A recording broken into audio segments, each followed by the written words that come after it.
Bismillahirrahmanirrahim. Assalamualaikum warahmatullahi wabarakatuh. Sholawat serta salam kita aturkan kepada baginda kita Nabi akhirul zaman, Nabi Muhammad Shallallahu Alaihi Wasallam, yang telah melimpahkan rahmat dan karunia-Nya kepada kita.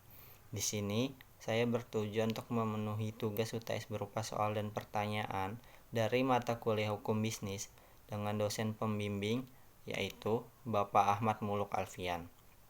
Sebelumnya, izinkan saya memperkenalkan diri.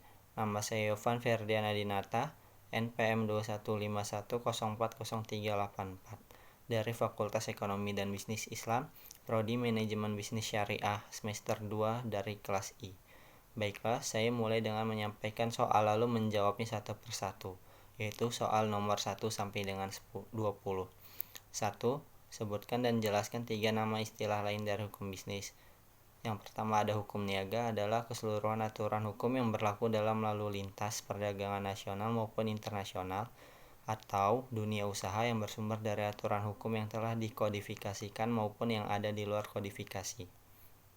Kedua, hukum dagang adalah hukum yang mengatur segala kegiatan usaha yang dilakukan subjek hukum satu dengan lainnya yang tentunya akan menimbulkan perikatan antara keduanya, tentunya untuk mencapai keuntungan. 3. Hukum ekonomi adalah hukum yang mengatur tentang distribusi atau pembagian sumber daya agar tercapai kesejahteraan yang berkeadilan. 2. Jelaskan pengertian hukum bisnis. Hukum bisnis merupakan suatu perangkat kaidah hukum yang mengatur tata cara pelaksanaan urusan atau kegiatan dagang, industri atau keuangan yang dihubungkan dengan produksi atau pertukaran barang dan jasa dengan menempatkan uang dari pengusaha dalam resiko dan usaha tertentu dengan motif mendapatkan keuntungan. 3. Sebutkan 20 ruang lingkup dari hukum bisnis. 1. Kontrak bisnis. 2. Bentuk badan usaha. 3. Pasar modal dan perusahaan go public. 4. Kegiatan jual beli oleh perusahaan. 5. Investasi atau penanaman modal. 6. Likuidasi dan pilot. 7. Merger, akuisisi dan konsolidasi. 8. Pembiayaan dan pengkreditan. 9. Jaminan hutang. 10. Surat-surat berharga. 11. Ketenaga kerjaan. 12. Hak kekayaan intelektual industri. 13. Larangan monopoli. 14. Perlindungan terhadap konsumen. 15. Distribusi dan agen. 16. Perpajakan. 17. Asuransi. 18. Menyelesaikan sengketa bisnis. 19. Bisnis internasional. 20. Hukum real estate. 4. Sebutkan 7 dasar hukum tertulis mengenai hukum bisnis yang ada di Indonesia. 1. KUH dagang yang belum banyak diubah. 2. KUH dagang yang sudah banyak berubah. 3. KUH dagang yang sudah diganti dengan perundang-undangan yang baru. 4. KUH perdata yang belum banyak diubah. 5. KUH perdata yang sudah banyak berubah. 6. KUH perdata yang diganti dengan perundang-undangan yang baru. 7. Perundang-undangan yang terkait dengan KUH dagang maupun KUH perdata. 5. Jelaskan pengertian kontrak dan sebutkan 7 dasar hukum kontrak.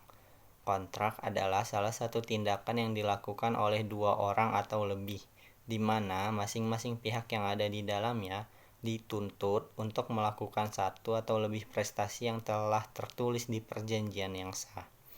Dasar hukum kontrak yaitu 1. Kesepakatan bebas para pihak. 2. Kecakapan para pihak. 3. Hal tertentu yang dapat ditentukan secara jelas atau objek perjanjiannya jelas. 4. Sebab atau causa yang diperbolehkan secara hukum.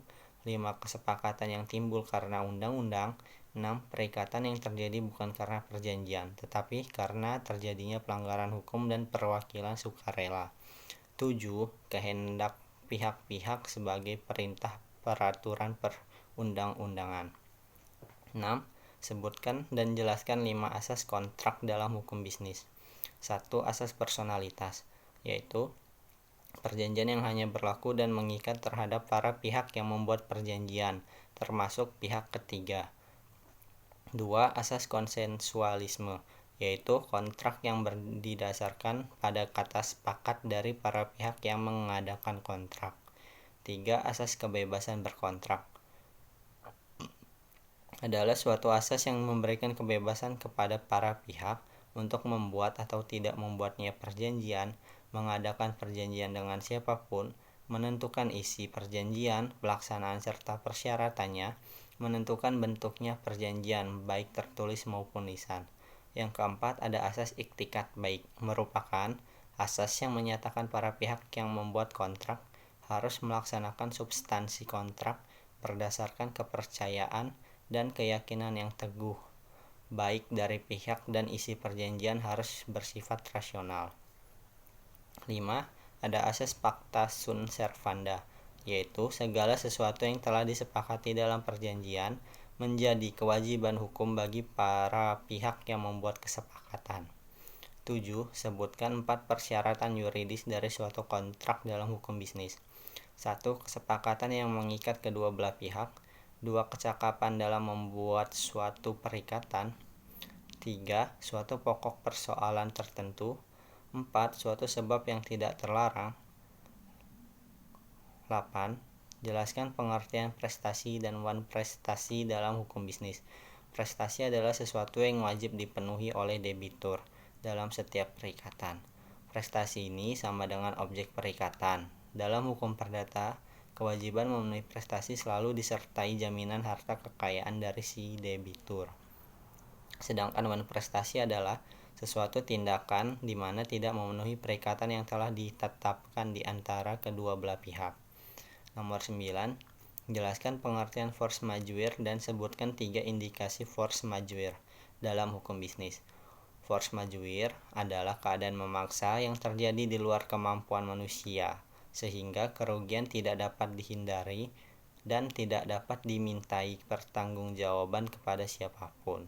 Contohnya seperti banjir dan gempa bumi. Nah, indikasi force majeure itu 1. Tidak dipenuhinya prestasi, karena terjadi peristiwa yang membinasakan atau memusnahkan suatu benda yang dijadikan objek perjanjian. Kondisi ini yang selalu bersifat tetap. 2. Tidak dipenuhinya prestasi, karena peristiwa tidak terduga dan di luar kuasa salah satu pihak untuk melaksanakan prestasinya, baik itu bersifat tetap maupun sementara. 3. Peristiwa tersebut tidak dapat diketahui atau diprediksi kapan terjadinya dalam suatu perjanjian.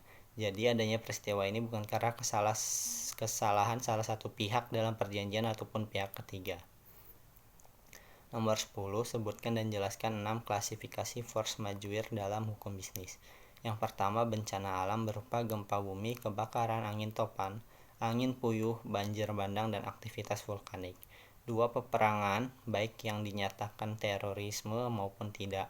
3. Pemberontakan, kerusuhan massal, huru-hara, perebutan kekuasaan, gangguan sosial, pemogokan atau lockout, pemblokiran oleh orang-orang selain kontraktor. 4. Embargo muatan, yaitu penundaan tidak masuk akal dalam pembongkaran kapal dan melewati pabean. 5. Perubahan peraturan perundang-undangan nasional maupun daerah secara material. 6. Kondisi pandemi, seperti COVID-19 yang mengharuskan untuk menghapus beberapa tanggung jawab di dalam perjanjian. 11. Jelaskan pengertian ganti rugi dan sebutkan 3 komponen ganti rugi. Ganti rugi adalah suatu aktivitas tanggung jawab untuk membayar segala kerugian karena musnahnya atau rusaknya barang-barang milik kreditur akibat kelalaian debitur sesuai dengan perikatan yang telah ditetapkan. Untuk menuntut ganti rugi harus ada penagihan atau somasi terlebih dahulu, kecuali dalam peristiwa-peristiwa tertentu yang tidak memerlukan adanya teguran. Komponen dari ganti rugi ini ialah 1. Adanya biaya, 2. Rugi, dan ketiga bunga. Nomor 12. Sebutkan 5 hal yang diminta oleh pihak yang dirugikan dalam praktek ganti rugi dalam hukum bisnis. 1. Ganti rugi dalam bentuk uang.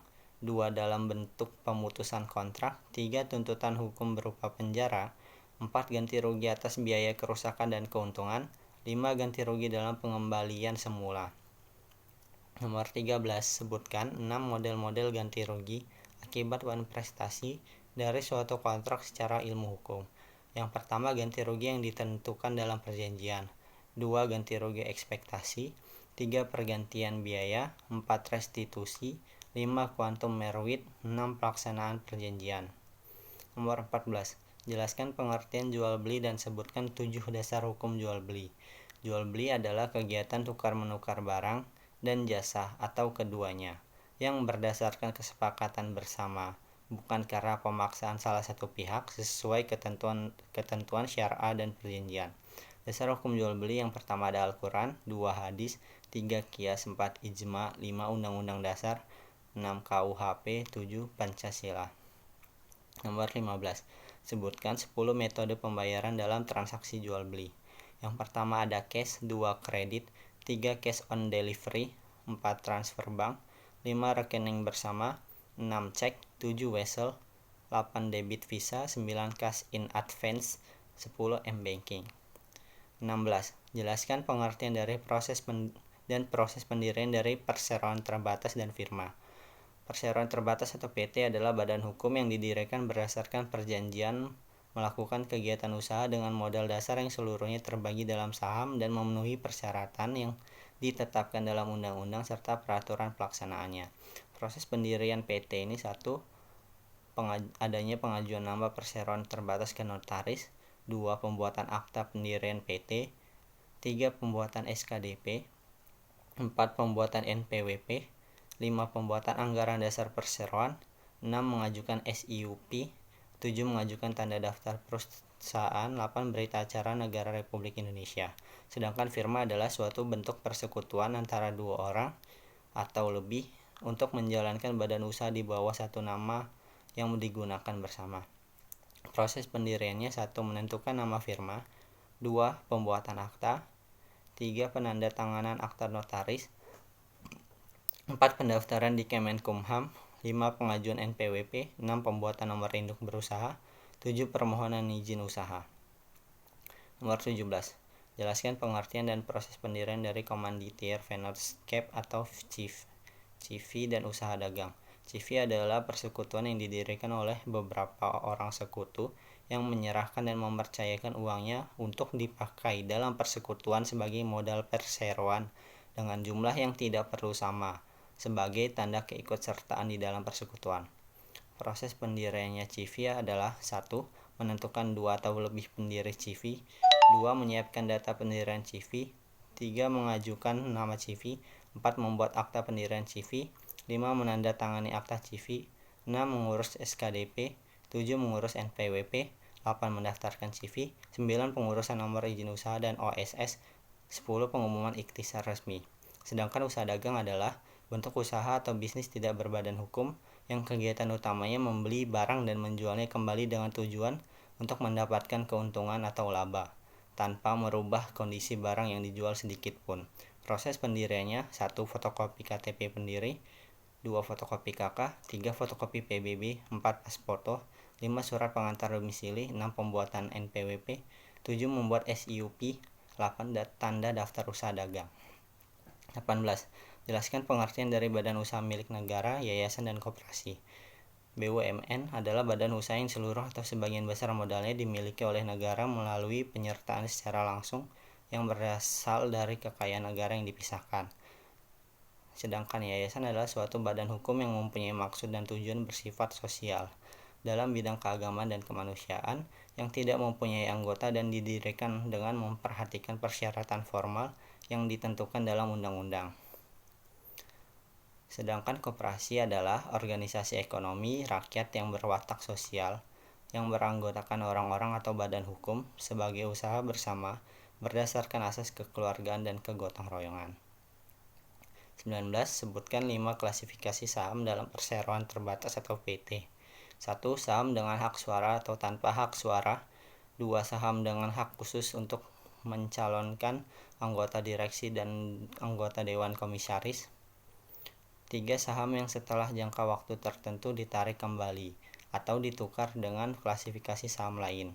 4. Saham yang memberikan hak kepada pemegangnya untuk menerima dividen lebih dahulu dari pemegang saham. Klasifikasi lain atas pembagian dividen secara kumulatif atau non-kumulatif. 5. Saham yang memberikan hak kepada pemegangnya untuk menerima lebih dahulu dari pemegang saham. Klasifikasi lain atas pembagian sisa kekayaan perseroan dalam likuidasi. 20. Sebutkan dan jelaskan 3 bentuk badan usaha milik negara. Yang pertama ada persero. Badan usaha perseroan adalah BUMN yang berbentuk perseroan terbatas yang modalnya terbagi dalam saham yang seluruh atau paling sedikit 51% sahamnya dimiliki oleh negara Republik Indonesia yang bertujuan utamanya untuk mengejar keuntungan. Contohnya PT Garuda Indonesia. Yang kedua ada Perum. Badan Usaha Umum atau Perum adalah BUMN yang seluruh modalnya dimiliki oleh negara dan tidak terbagi atas saham. Badan usaha umum memiliki maksud dan tujuan melakukan penyertaan modal dalam usaha lain berupa barang dan jasa berkualitas dengan harga yang terjangkau oleh masyarakat. Contohnya, Perum Pegadaian, Perum Damri, dan Perum Peruri. 3 ada Perjan. Perjan adalah badan usaha milik negara yang diberi tugas dan wewenang untuk menyelenggarakan kegiatan jasa pelayanan kepada masyarakat berupa jasa pendidikan dan jasa penelitian di bidang kesehatan. Contohnya PT KAI dan Rumah Sakit Cipto Mangunkusumo. Alhamdulillah sekian yang bisa saya sampaikan, kurang dan lebihnya saya mohon maaf. Terima kasih. Wassalamualaikum warahmatullahi wabarakatuh.